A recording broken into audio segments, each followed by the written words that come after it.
Welcome back to Harry's Tech Channel, everyone, and it's been over 8 days since I've made a video. Wow! Anyway, today we have some news on the Motorola Edge S, which will be launching on the 26th of January with the Snapdragon 870. And the Snapdragon 870 is an overclocked version of the 865 Plus, so it's basically an 865 Plus Plus. Now this is a disappointment. Well, it might not be, but it might be, because it's still 7 nanometers compared to 5. But this is supposed to be their kind of budget flagship, so it's actually better than we expected.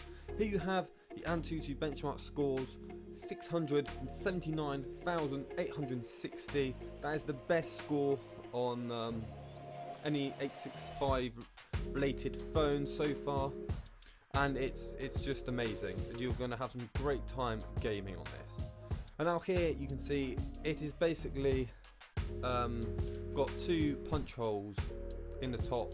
It's just like the Moto G5G Plus. Literally, basically exactly the same display wise. And also on the back it has the 4 cameras headed by a 64 megapixel camera, and apparently we'll have audio zoom, which it says next to the 64 megapixel camera bit on the picture. And well, we can hope that this is a great phone, costs a great price, like in the £400, which would be great, or 500. And I hope you enjoyed this video. I'll see you in the next one. Click like and subscribe.